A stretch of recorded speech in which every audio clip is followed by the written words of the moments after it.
जय श्री कृष्णा। श्रीमद् भगवद गीता का 18वां अध्याय। अर्जुन ने पूछा, हे मधुसूदन, संन्यास और त्याग के तत्व पृथक पृथक जानने की इच्छा करता हूँ। श्री भगवान ने कहा, कामना वाले कर्मों के त्याग को ज्ञानी लोग संन्यास मानते हैं और विवेकी पुरुष फलों के त्याग को त्याग कहते हैं। कोई पंडित दोषयुक्त जानकर कर्म को त्यागना उचित समझते हैं। कुछ लोग यज्ञ, दान, तप आदि कर्मों के ना छोड़ने को त्याग बताते हैं। हे भारत, त्याग के विषय में हमारा निश्चय जो है वह सुनो। त्याग 3 प्रकार के हैं। यज्ञ, दान और तप आदि कर्म त्यागने नहीं चाहिए। वे अवश्य करने योग्य हैं, क्योंकि ये तीनों ज्ञानियों को पवित्र करते हैं। ये सब कर्म आसक्ति और फल को त्याग कर करने चाहिए। मेरा निश्चय मत यही है जो उत्तम है। अपने नियमित कर्मों का त्याग करना उचित नहीं है। यदि मोहवश ऐसा किया जाए तो वह तामस त्याग है। कर्म दुख पद है, यह विचार करके और शरीर के कलेश के भय से जो त्याग कहलाता है उसे त्याग का फल नहीं मिलता है। यह राजस त्याग कहलाता है।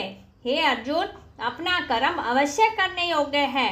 फल तथा आसक्ति को त्याग कर जो किया जाता है वह कर्म सात्विक है। जो दुखदायक कर्म से द्वेष नहीं करता है और सुखदायक कर्म से प्रीति नहीं करता है, यह त्यागी सत्यशील, बुद्धिमान और मुक्ति के योग्य है।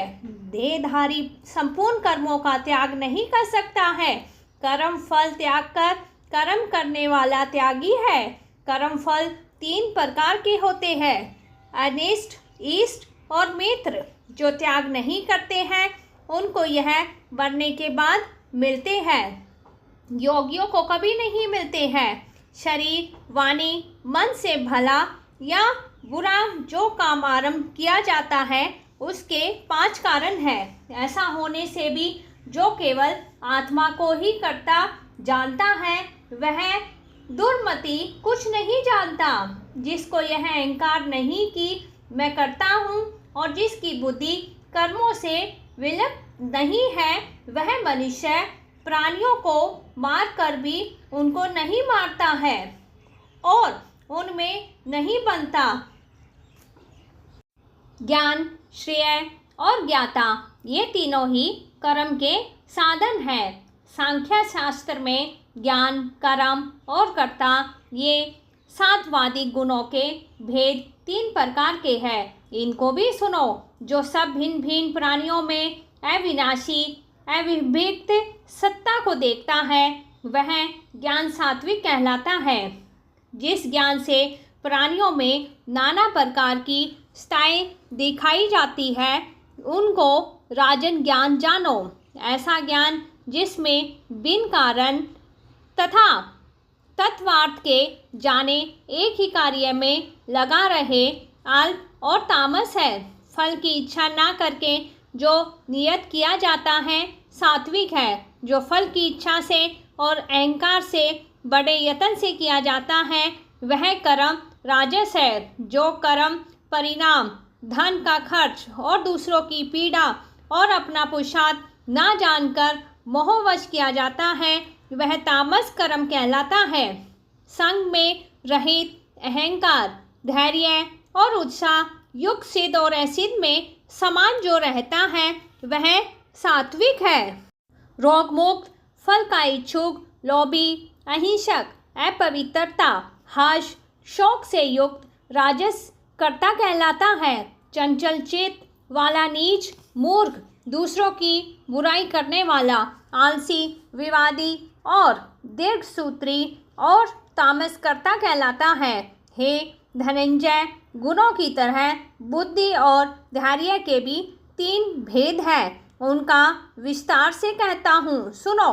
बुद्धि प्रवृत्ति, कर्तव्य, अकर्तव्य, भय और अभय का बंधन वह मोक्ष को जानता है, वह सात्विक है। हे पार्थ, जिसमें धर्म और अधर्म, कर्तव्य और अकर्तव्य ठीक निश्चय नहीं होता है, वह राशि बुद्धि है। हे पार्थ, जिस अज्ञान से ढकी बुद्धि करके मनुष्य अधर्म को धर्म मानता है, वह तामसी है। हे पार्थ, एकाग्रचित होने से इधर उधर न डिगने वाली जिस धृति के द्वारा मन, प्राण और इंद्रियों की क्रिया ठीक चलती है, वह सात्विक है। हे पार्थ, जो प्रसंग से फल की इच्छा वाला है, जो धर्म, काम और अर्थ को धारण करता है, उसकी धृति राशि है। हे पार्थ, जिस धृति से मूर्ख जन निद्रा, भय, शोक, विवाद और मद को नहीं त्यागते हैं, वही तामसी वृत्ति है। हे भारत, 3 प्रकार के सुखों को सुनो, जिसके आभास से चित्त रमता है, दुख का अंत हो जाता है, वही सुख सात्विक है। जो आरंभ में विष के समान और अंत में अमृत के समान होता है। जो सुख आरंभ में अमृत तुल्य और अंत में विष के सदृश विषयों और इंद्रियों के संयोग से होता है, उसे राजस कहते हैं। जो सुख आदि और अंत दोनों में मनुष्य को मोह में फंसाता है और जो नींद, आलस, प्रमाद से उत्पन्न होती है, वही तामस है। प्रकृति के इन 3 गुणों से अलग कोई वस्तु आकाश, पाताल, देवलोक में नहीं है। हे प्रमतप, ब्राह्मण, क्षत्रिय, वैश्य, शूद्र के कर्म स्वाभाविक गुणों में बटे हुए हैं। सम, दम, तप, पवित्रता, क्षमा, नम्रता, ज्ञान, अनुभव और परलोक में श्रद्धा, ये ब्राह्मण के स्वाभाविक सिद्ध कर्म है। बहादुरी, तेज, धैर्य, चतुराई, युद्ध में शिथिलता, उदारता और प्रभुता, ये क्षत्रिय के स्वाभाविक कर्म है। खेती, गोरक्षा, व्यापार और वैश्यों के स्वाभाविक कर्म है। तीनों वर्णों की सेवा शूद्र के स्वाभाविक कर्म है। जो मनुष्य अपने अपने और प्रवृत्तियों के अनुसार कर्म करते हैं, उनको सिद्धि प्राप्त होती है। वह सुनो, जिसमें सब प्राणियों की प्रवृत्ति हुई है, जिसने सब जगत का विस्तार किया है, उस ईश्वर को अपने कर्मों के द्वारा आराधना करके मनुष्य सिद्धि को पाता है। दूसरे उत्तम धर्म से अपना धर्म ही श्रेष्ठ है। स्वाभाविक कर्म करने से पाप नहीं लगता है। हे कौन्ते, दोषयुक्त भी स्वाभाविक धर्म का त्याग ना करे। सर्वथा आसक्ति को छोड़ने वाला, आत्मा को जीतने वाला, इच्छा रहित मनुष्य संन्यास के द्वारा सर्व कर्म निवृत्ति पाकर सिद्धि को पाता है। हे अर्जुन, इस प्रकार का पुरुष सिद्धि को पाता है। वह फिर किस तरह ब्रह्मा को प्राप्त होता है, सो मुझसे सुनो। यही इस ज्ञान का प्रानिष्ठा है और शुद्ध बुद्धि से मुक्त होकर धृति द्वारा मन को वश में लाकर शब्द आदि विषयों को छोड़कर राग द्वेष से रहित एकांत में रहने वाला, मिथहारी, वाणी और मन को जीतने वाला, नित्य ध्यान युक्त और वाराग्यवान, अहंकार, बल, काम, क्रोध व परिग्रह को छोड़कर ममताहीन और शांत मनुष्य ब्रह्मा भाव के योग्य होता है। ब्रह्मा को प्राप्त हुआ पुरुष पश्चंचित होकर शोक व अभिलाषा को नहीं करता है और जीव मात्रा में समदर्शी होकर मुझ में परम भक्ति पाता है। इस प्रकार ज्ञानी मुझ में निवास करने वाला सदैव सब कर्मों को भी करता हुआ मेरे इस अनुग्रह से अविनाशी सनातन मोक्ष पद को प्राप्त होता है, वैसा ही ठीक जानता है। तदंतर तत्व से मुझ को जानकर फिर मुझ में ही प्रवेश करता है। सावधानी से अपना मन मुझ में शिथिल कर और सब कर्मों को ही अर्पण कर बुद्धि योग के आश्रम से निरंतर अपने चित्त को मुझ में लगा दे। मेरे में चित्त लगाकर मेरी कृपा से सब दुर्गम कष्टों से तर जाओगे। यदि अहंकार से मेरी बात सुनोगे तो नष्ट हो जाओगे। यदि अहंकार का आश्रय लेकर युद्ध नहीं करूँगा ऐसा मानते हो तो तुम्हारा निश्चय झूठा है, क्योंकि स्वभाव तुम्हें युद्ध में लगावेगा। हे कौन्ते, जिस कर्म को अब तू मोह से करना नहीं चाहता है वही अपने स्वाभाविक कर्म में बंधा हुआ बेबस होकर कर रहेगा। हे अर्जुन, प्राणियों के हृदय में स्थिर ईश्वर जिसको माया से इस प्रकार भ्रमा रहा है मानो यह सब यंत्र पर चढ़े हो। हे भारत, सब भावों से उसी की कृपा से परम शांति और मुक्ति को पाओगे। यह गूढ़ ज्ञान मैंने तुम्हें कहा है, इसे भली भांति विचार करके जैसा चाहते हो वैसा करो। सबसे गूढ़ वचन को और सुन, क्योंकि तू मेरा परम मित्र है। इससे तेरे हित की ही कहूँगा।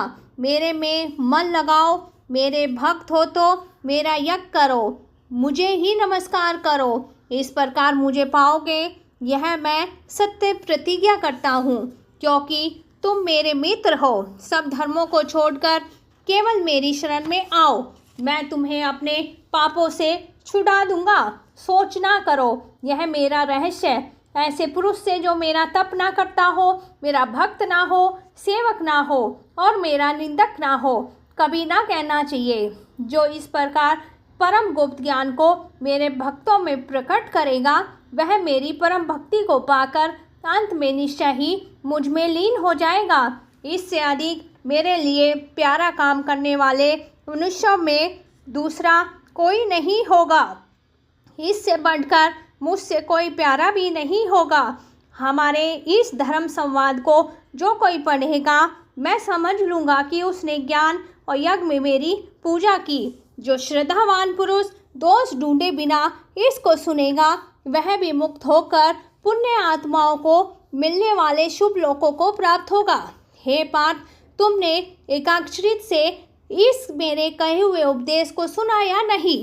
अर्जुन, तुम्हारे अज्ञान से उत्पन्न हुआ मोह नष्ट हो गया या नहीं? अर्जुन ने कहा, हे भगवान, आपकी कृपा से मेरा मोह नष्ट हो गया है, स्मृति प्राप्त हुई। निसंदेह आपकी आज्ञा में स्थित हूँ, जैसा आपने कहा वैसा ही करूँगा। संजय कहते हैं, हे धृतराष्ट्र, मैंने व्यास जी की कृपा से साक्षात योगेश्वर श्री कृष्ण जी के मुख से इस परम गुह्य संवाद को सुना। हे राजन, श्री कृष्ण और अर्जुन के अद्भुत पुण्यकारक संवाद को स्मरण करके मैं बारंबार प्रसन्न होता हूँ। श्री कृष्ण भगवान के उस अद्भुत रूप को स्मरण करके मुझे बड़ा ही विस्मय होता है। हे राजन, मेरी ऐसी धारणा है कि जहाँ योगेश्वर श्री कृष्ण जी हैं और जहाँ पार्थ धनुषधारी है वहीं राजलक्ष्मी और विजय ऐश्वर्य और अटल नीति है। जय श्री कृष्णा। श्रीमद् भगवद गीता का 18वां अध्याय समाप्त होता है। जय श्री कृष्णा।